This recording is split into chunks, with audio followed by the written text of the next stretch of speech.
Oke, sekarang kita akan bahas tryout SIMAK UI-nya ya untuk geografi yang pertama. Oke, kita mulai untuk soal yang nomor 1. Wilayah pasang surut air laut itu disebut zona apa? Titik-titik gitu ya. Berarti kalian harus paham materi tentang hidrosfer. Hidrosfer itu adalah lapisan air, di mana salah satu pembahasan di dalam hidrosfer itu adalah tentang perairan di lautan. Nah, bagian dari laut yang menjadi topik bahasan di dalam hidrosfer itu adalah ada pembagian laut berdasarkan kedalamannya. Nah, berdasarkan kedalamannya maka ada pembagian. Yang pertama itu adalah litoral. Ya, jadi kalau kita bisa bilang gitu ya, yang harus kalian ingat eh, pembagian, pembagian laut, ya, laut berdasarkan kedalamannya itu yang pertama ada namanya litoral. Litoral ini disebut sebagai zona pasang surut. Makanya dia di bagian paling dekat dengan daratan. Ya. Lalu yang kedua itu neritik. Ya, neritik. Neritik ini disebut sebagai zona di mana kita akan banyak menjumpai ikan. Karena di situ ada terumbu karang, kemudian di situ juga ada plankton-plankton. Nah, plankton ini kan makanan ikan ya, sehingga nanti di situ akan banyak sekali ikan-ikan berkumpul di sana. Dan neritik ini termasuk kedalamannya 0 sampai 200 meter. Ya, artinya sinar matahari masih tembus ya ke dasar dari zona neritik ini. Dan ini tentunya sangat amat mendukung dari perkembangan ikan-ikan di sekitar situ. Ya. Lalu yang berikutnya itu adalah batial. Nah, batial ini disebut sebagai zona yang cirinya adalah oksigen sudah mulai berkurang. Kemudian matahari tidak lagi sinar matahari tidak lagi tembus ke zona ini karena kedalamannya itu antara 2000 meter sampai dengan 4000 meter ya. Nah, hanya di zona batial ini ya, di zona ini kemudian terdapat yang namanya ikan-ikan yang besar. Ya, artinya ikan-ikan yang bisa menyimpan oksigen seperti ikan paus, ikan hiu, itu yang melintasi batial. Ya, oke. Lalu yang terakhir itu adalah abisal. Ya, nah abisal ini disebut sebagai zona gelap.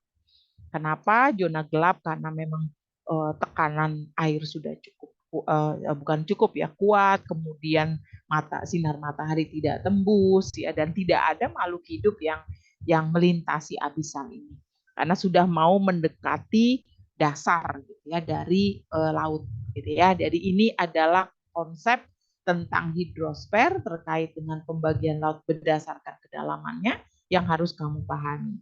Sehingga kalau kita lihat nomor 1, karena di sini ditanya adalah pasang surut air laut, maka ya mudah saja kita akan menjawab ini ada di zona litoral. Ya, nah ini dia. Oke, itu penjelasan untuk nomor 1. Sekarang kita lihat nomor 2, La Nina. La Nina di Indonesia itu dapat mengakibatkan peristiwa banjir dan longsor. Faktor penyebabnya adalah titik-titik. La Nina ini adalah satu fenomena alam yang dia bisa menyebabkan terjadinya banjir. Bukan banjir, maksud saya terjadinya curah hujan yang tinggi sehingga akhirnya berdampak kepada banjir dan longsor. Ya, lawan dari La Nina itu adalah El Nino. Ya, El Nino itu yang berdampak pada musim kemarau sehingga akhirnya kekeringan itu sering melanda kita. Ya, jadi ingat kalau La Nina itu berdampak pada musim. Ya, La Nina itu musim hujan. Kalau El Nino ya ini musim kemarau. Itu. Nah, jadi kebetulan di nomor 2 ini yang ditanya adalah apa sih yang jadi faktor penyebabnya? Nah, faktor penyebabnya itu terkait dengan terjadinya La Nina, ya, itu adalah ini penguapan air laut minimal. Kalau minimal kan kecil ya, sedikit ya. Sedangkan La Nina itu kan eh, musim hujan, berarti harusnya penguapannya tinggi. Makanya ini salah. Kemudian B, turunnya suhu permukaan laut. Kalau turunnya suhu permukaan laut berarti ini kaitan dengan makin dingin, gitu ya. Posisinya menjadi lebih dingin. Lalu naiknya tekanan udara di permukaan laut. Enggak ya. Angin laut yang sangat besar, ini juga enggak. Nah, maka faktor penyebab dari La Nina yang mengakibatkan peristiwa banjir dan longsor itu adalah karena evaporasinya, ya evaporasi itu penguapan air lautnya itu terjadi secara eh, intensif gitu ya, terus menerus. Sehingga dampak dari penguapan evaporasi tadi gitu ya yang didukung oleh eh, sinar matahari yang cukup banyak gitu ya, itu mengakibatkan akhirnya hujan menjadi lebih tinggi akhirnya. Nah, efeknya kalau hujan terlalu tinggi gitu ya, sedangkan kerusakan-kerusakan di lingkungan daratan itu juga besar, maka bisa mengakibatkan banjir dan longsor gitu ya. Jadi kalau demikian yang salah satu menjadi penyebab ya terjadinya La Nina itu adalah karena ini naiknya suhu permukaan laut. Karena kalau suhu permukaan udah naik, panas berarti, maka ini akan mendorong, ya ini nanti akan mendorong terjadi penguapan. Nah, ya, ini terjadi penguapan atau evaporasi, ya, sehingga kemudian terjadi hujan, ya, hujan yang tinggi. Nah, itulah yang mengakibatkan akhirnya La Nina. Karena La Nina ini kan menyebabkan hujan. Nah, ya, jadi menyebabkan terjadinya hujan.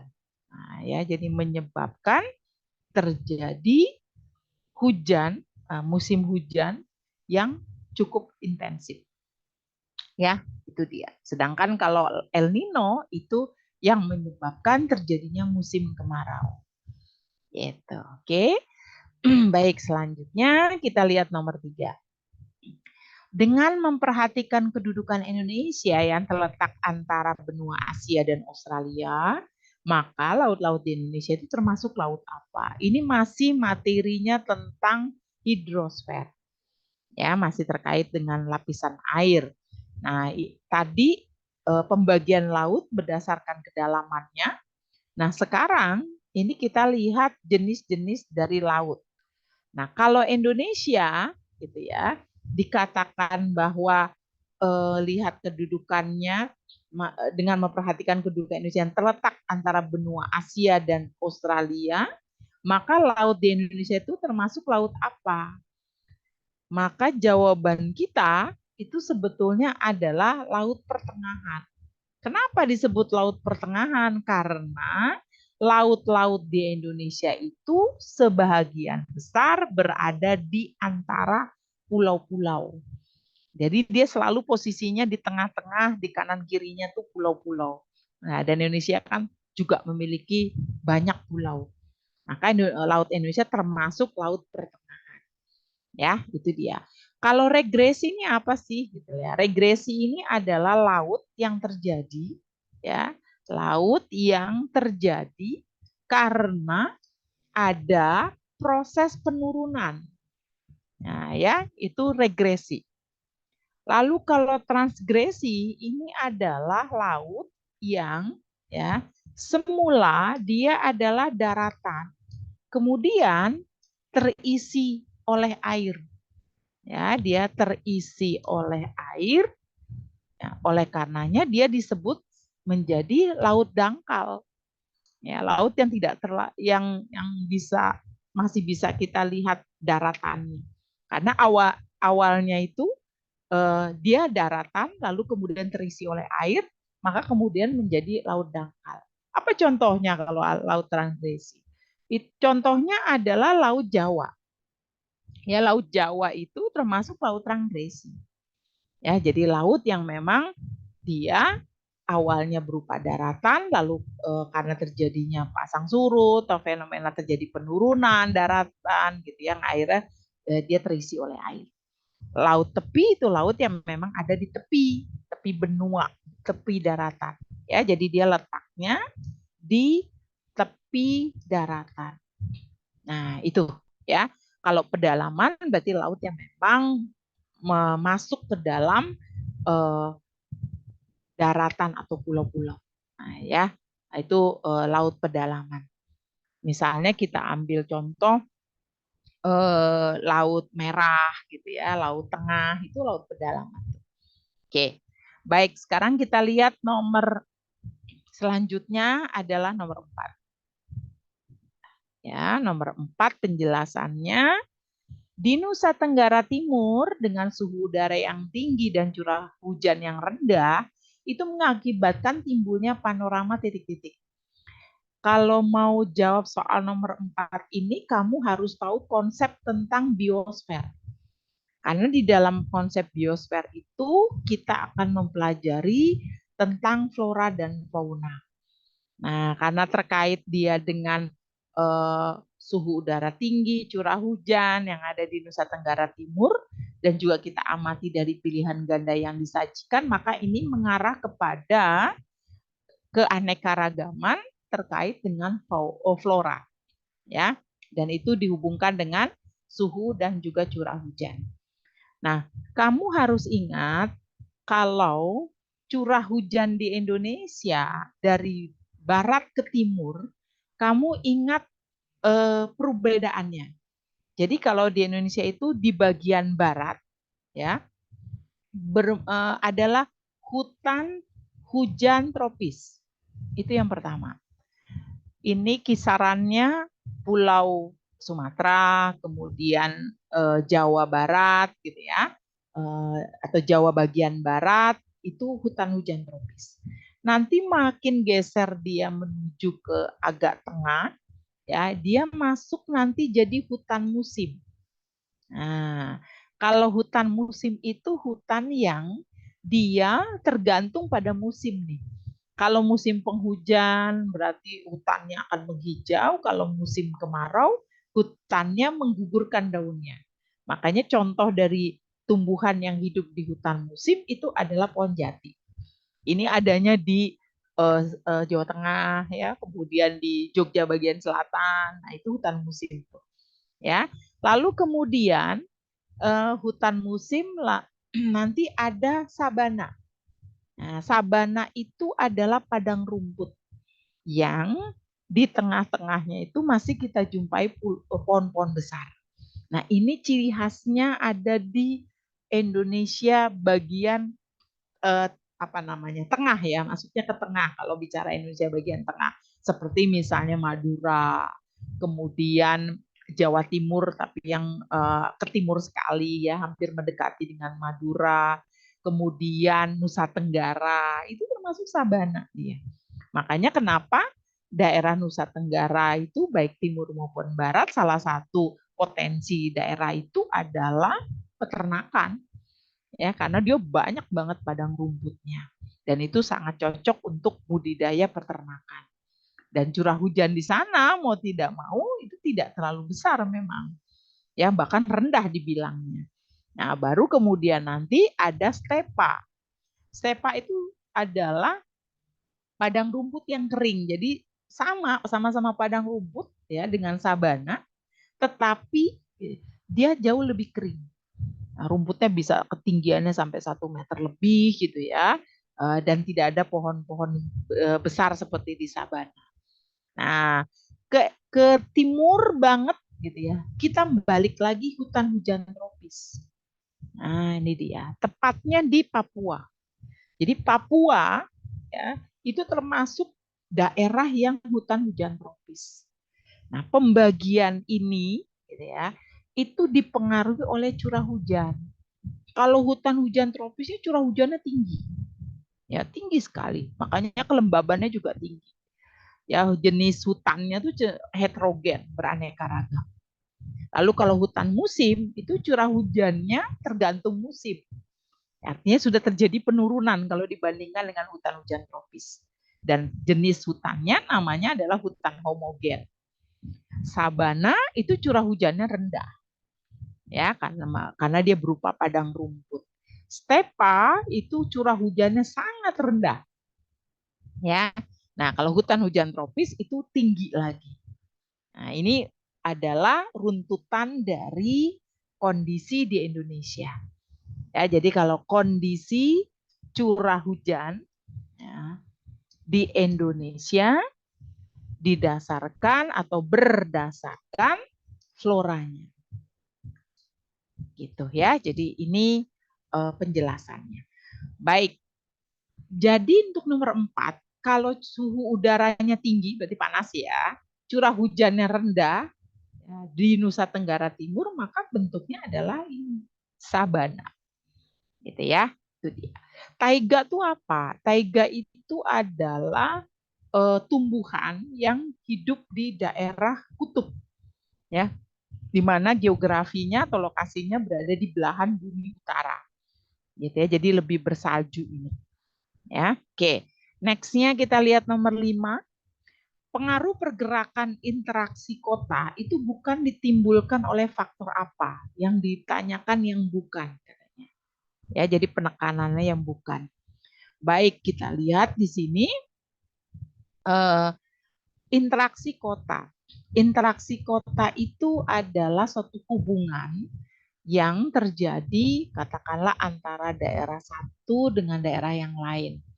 Nah, dalam konteks ini yang pengaruh pergerakan interaksi kota itu faktornya apa saja sih yang mempengaruhinya, hubungan antara kota dengan desa atau kota dengan daerah-daerah penyangga yang lain gitu ya. Maka faktor yang penduduk itu benar. Karena faktor penduduk itu bisa mempengaruhi interaksi kota. Ya, barang industri juga iya. Misalnya dengan munculnya pabrik-pabrik, industri-industri di kota-kota penyangga gitu ya, itu tentunya juga akan mempengaruhi terjadinya pergerakan interaksi kota. Informasi juga sama ya, karena di era digital, media itu informasi menjadi kemudian sangat berpengaruh terhadap orang melakukan satu interaksi atau hubungan yang diwujudkan dengan perpindahan misalnya ya.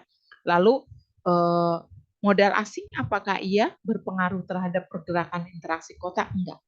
Nah, ya jadi yang tidak menjadi pengaruh gitu, faktor pengaruh pergerakan interaksi kota itu adalah modal asing. Karena modal asing ini tidak berhubungan sebetulnya ya dengan terjadinya suatu pergerakan interaksi antara kota dengan daerah lainnya. Sedangkan hasil pertanian itu bisa iya, ya bisa termasuk dalam faktor. Mengapa? Karena ini kaitannya dengan sumber daya alam.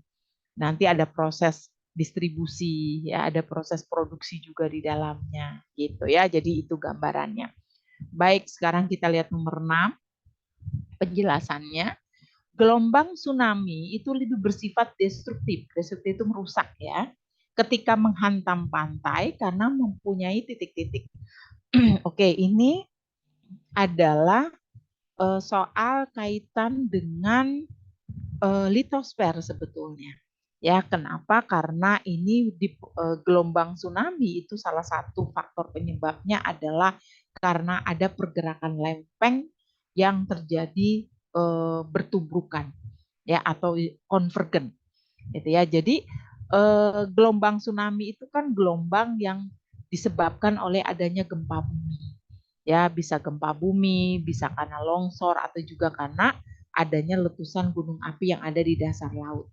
Nah, penjelasannya di sini dikatakan bahwa faktor penyebab tsunami itu 90% karena gempa bumi di bawah laut. Tsunami itu berarti gelombang pasang yang sangat tinggi akibat dari kegiatan seismik atau gempa tadi ya. Nah, tsunami terjadi karena adanya tumbukan di dasar laut yang tadi saya sampaikan yang mengakibatkan patahan mengalami naik atau turun secara tiba-tiba sehingga keseimbangan di antara permukaan laut itu terganggu dan terjadilah aliran energi laut, air laut yang kemudian menghasilkan gelombang. Nah, gelombang tsunami yang bersifat merusak itu punya getaran gelombang panjang yang mencapai 120 km dengan kecepatan 600 sampai 700 km per jam. Namun saat mendekati daratan atau pantai, kecepatannya gelombang itu jadi berkurang. Hanya 35 sampai 50 gitu ya. Jadi mungkin saya kasih mudahnya adalah bahwa kalau terjadi tsunami ya, gelombang tsunami itu ketika kemudian masih apa namanya akibat dari gempa, maka gelombang ini akan bergerak dengan kecepatan yang cukup tinggi. Tapi begitu dia akan mendekati pantai atau daratan, maka gelombang ini kemudian menjadi berkurang, ya. Tetapi gitu ya, tingginya itu malah makin besar.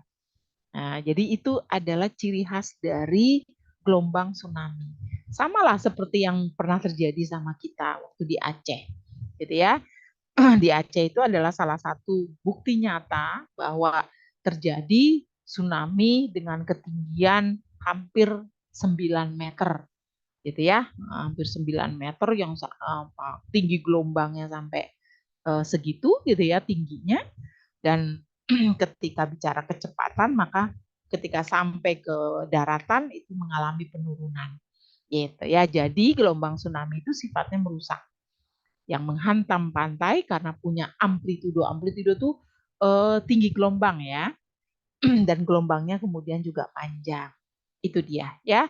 Jadi jawabannya ini amplitudonya besar gitu ya, dan gelombangnya itu panjang. Jadi cukup lumayan detail lah ya terkait dengan penjelasan gelombang tsunami ini. Oke, selanjutnya kita lihat nomor 7. Daerah kumuh atau slum area di kota-kota besar negara berkembang pada umumnya dicirikan oleh tingginya kepadatan penduduk titik-titik. Nah, jadi ini materinya antroposfer ya, kelas 11. Masalah kependudukan di kota besar ya, negara berkembang itu adalah adanya kepadatan yang enggak rata. Ada daerah yang punya kepadatan tinggi, ada daerah yang justru kepadatannya rendah. Nah, kepadatan penduduk sendiri itu dilihat ada dua macam, ada penduduk aritmatika, ada agraris. Nah, kalau slum area itu masuknya mana? Slum area itu masuknya aritmatika. Karena dilihat dari rata-rata penduduk dibagi dengan jumlah luasnya.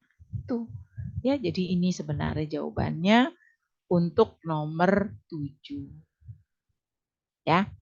Nah, detailnya kita lihat di sini. Slum area atau daerah kumuh itu adalah daerah yang sifatnya kumuh, tidak beraturan yang terdapat di kota atau perkotaan.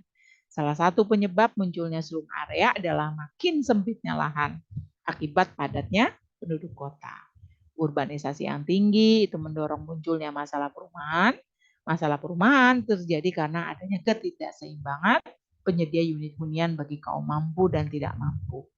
Ketidakmampuan kaum tidak mampu tadi dalam memperoleh hunian itu akan memunculkan pemukiman kumuh. Ini logika saja sebetulnya. Ya. Jadi ketika urbanisasi tinggi, tidak semua masyarakatnya kemudian mampu membeli rumah, maka orang-orang yang tidak mampu membeli rumah ini mau tidak mau kemudian mereka akan tinggal di pemukiman kumuh. Nah, dan pemukiman kumuh itu menjadi masalah di kota-kota besar, terutama di negara-negara berkembang. Dan penyebabnya adalah karena kepadatan penduduk yang tidak seimbang dengan luas lahan yang makin sempit. Maka ini termasuk di dalam kepadatan penduduk aritmatika. Ya, jadi itu dia. Oke, selanjutnya nomor 8 kita lihat. Semakin tinggi elevasi atmosfer yang berada pada ketinggian 15 sampai 45 km di atas permukaan bumi, itu semakin meningkat suhunya. Sebab pada lapisan stratosfer terdapat lapisan ozon yang dapat menyerap radiasi ultraviolet. Oke, kita lihat nih penjelasannya. Lapisan atmosfer yang berada pada ketinggian antara 15 sampai 45 km di atas permukaan bumi itu namanya stratosfer. Ya, jadi kamu diminta untuk mengingat kembali lah lapisan-lapisan atmosfer ya. Jadi yang dekat dengan kita yang berada di bumi itu adalah troposfer ya, kemudian stratosfer, lalu kemudian mesosfer ya, terus eksosfer ya. Baru itu adalah lapisan dari udara kita ya. Lapisan atmosfer yang berada pada ketinggian tadi namanya stratosfer. Stratosfer terletak pada ketinggian 10 sampai 40 dari permukaan bumi. Suhu di lapisan ini yang paling bawah itu isotermis, relatif stabil dan sangat dingin. Pada lapisan ini tidak berlaku hukum gradien diatermis karena semakin tinggi posisi ke tempat ini, suhu akan semakin naik. Hal inilah yang disebabkan kandungan uap air hampir tidak ada dan terdapat lapisan ozon yang berfungsi menyerap radiasi ultraviolet. Pada lapisan ini juga angin sangat kencang dengan pola aliran tertentu. Ya, jadi penjelasannya kemudian adalah untuk soal ini bahwa semakin tinggi elevasi atmosfer yang berada pada ketinggian 15 sampai 45 km di atas permukaan bumi semakin meningkat suhunya, itu adalah benar. Ya, sebab pada lapisan stratos terdapat lapisan ozon yang dapat menyerap radiasi ultraviolet. Ini juga benar. Gitu ya. Benar-benar dan keduanya ada hubungan, maka jawabannya adalah yang A. Dah, itu ya. Oke, next-nya kita lihat kembali nomor 9. Meluasnya wilayah terbangun sekitar kota-kota besar di Indonesia merupakan dampak dari interaksi dengan daerah sekitarnya. Sebab perluasan wilayah urban di kota besar itu ditandai dengan adanya pembangunan yang telah melampaui batas administrasi kota.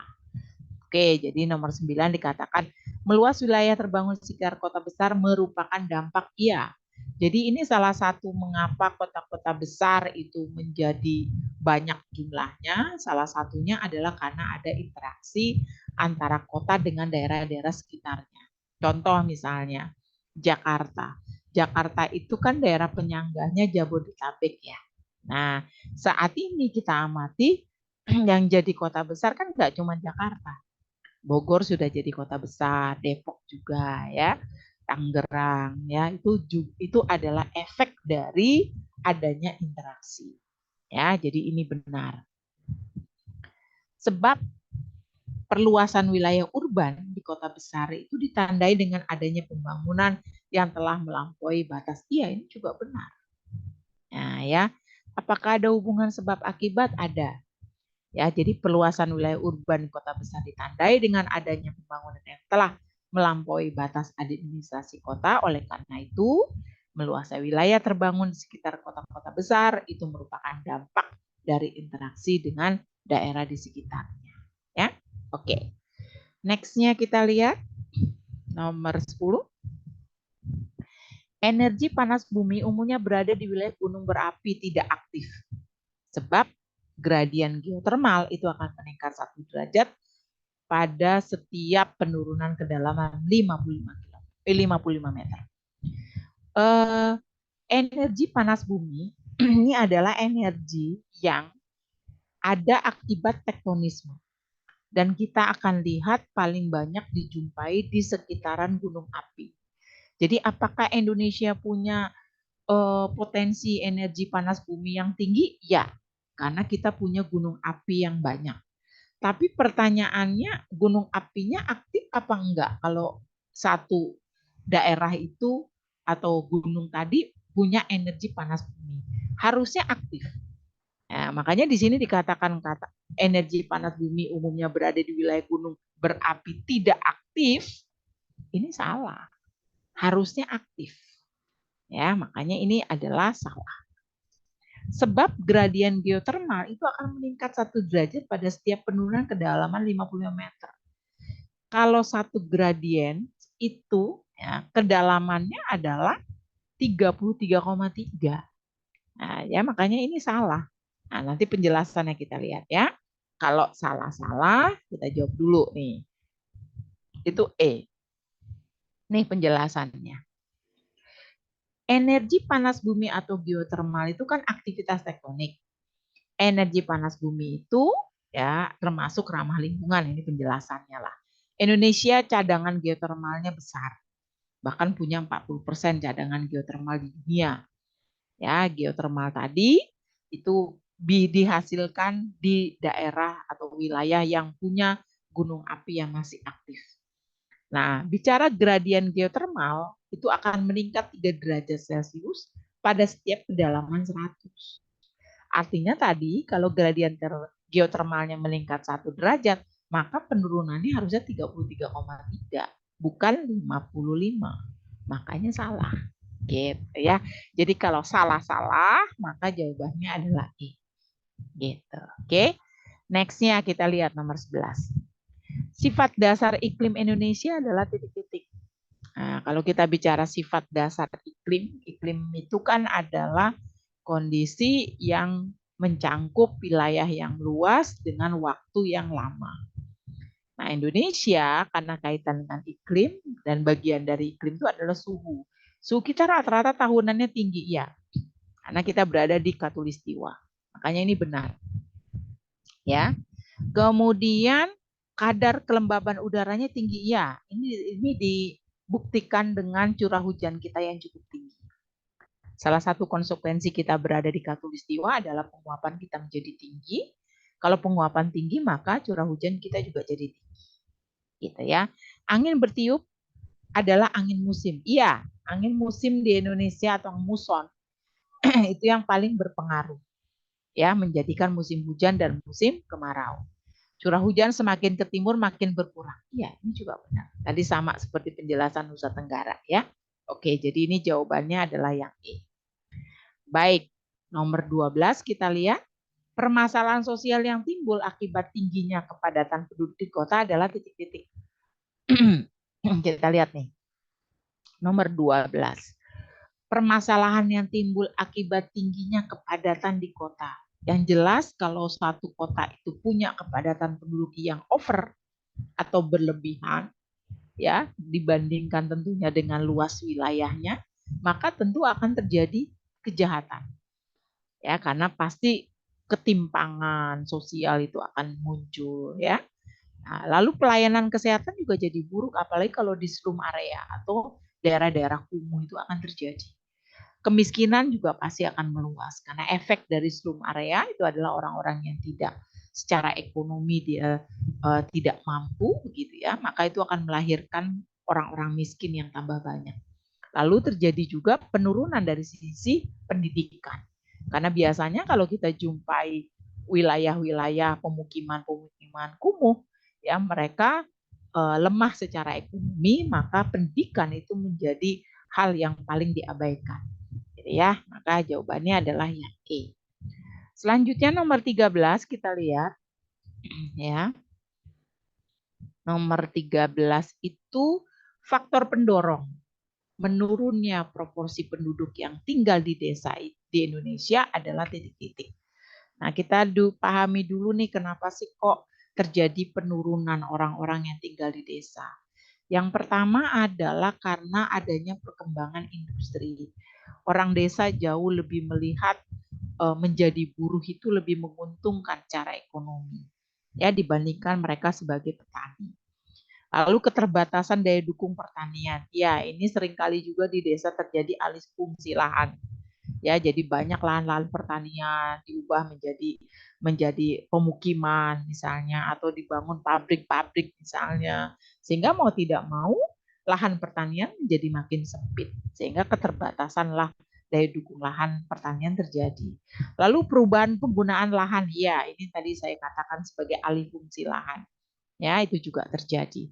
Kemudian keterbatasan lapangan kerja itu juga menjadi faktor mengapa kemudian banyak orang-orang desa itu pergi ke kota untuk alasan ekonomi. Ya, karena ketiadaan lapangan pekerjaan di desa. Nah, itulah yang jadi sebab mengapa terjadi urbanisasi besar-besaran ya dari desa ke kota. Ya, satu sisi itu dalam rangka mereka dengan alasan meningkatkan kesejahteraan ekonomi, tetapi di sisi lain juga membawa dampak buruk yaitu banyak persoalan-persoalan sosial itu terjadi di perkotaan. Salah satunya adalah kepadatan penduduk dan ketimpangan sosial. Ya, jadi itu dia. Oke, nomor 14 kita lihat. Kota yang berkembang dari kegiatan perkebunan. Ya, jadi di beberapa kota di Indonesia memang ada yang tumbuh dari industri, ada yang tumbuh dari perkebunan, ada yang tumbuh kemudian dari pariwisata dan sebagainya. Ya, nah untuk nomor 14 yang ditekankan adalah kegiatan perkebunan. Maka yang paling betul adalah ini Medan karena di sana ada tembakau, lalu Sukabumi ini ada teh. Ya, jadi 2 dan 4 jawabannya adalah C. Kenapa Padang tidak? Padang ini barang tambang. Kita tahu di Padang ada batu bara, itu ya. Muntok ini minyak bumi. Ya, jadi Padang tumbuh karena perkembangan eh, sumber daya alam di sana, gitu ya, pertambangan. Muntok juga pertambangan, tapi minyak bumi. Ya, oke, nomor 15 terakhir. Faktor yang menyebabkan rendahnya produksi pertanian di negara berkembang yaitu titik-titik. Baik, kita lihat rendahnya produksi pertanian di negara berkembang itu adalah ini ya 2 dan 4. Kenapa? Ya, karena pengelolaan tanah itu belum optimal karena alat pertanian digunakannya masih tradisional. Ini problem memang. Ya, jadi problem negara berkembang itu adalah penggunaan dari teknologinya. Lalu yang keempat, produksi dari pertanian itu masih subsisten. Subsisten itu artinya adalah masih digunakan untuk memenuhi kebutuhan dasar mereka. Belum bertujuan untuk ekspor. Belum bertujuan untuk meningkatkan nilai kegunaan dari suatu barang yang diproduksi. Nah, inilah yang menjadikan kelemahan bagi negara-negara berkembang. Oleh karenanya, produksi pertanian walaupun mendominasi, tetapi kita masih boleh dibilang negara berkembang itu kalah produksinya dengan negara-negara yang maju. Ya, kita tahu kalau negara maju itu mereka lahannya sedikit gitu ya, lahan pertanian yang nggak banyak, tapi karena pengolahannya dengan menggunakan teknologi yang maju, maka justru dampaknya jauh lebih menguntungkan karena hasil yang diperoleh itu jauh lebih besar dibandingkan dengan negara-negara berkembang. Ya, negara berkembang itu lahannya banyak, mayoritas profesinya juga pertanian, tetapi karena tidak menggunakan teknologi yang modern, maka produksinya juga menjadi lebih rendah. Ya, oke. Baik, itulah penjelasan untuk pembahasan tryout geografi kita. Ya, kita nanti akan bahas kembali pada pertemuan berikutnya. Terima kasih.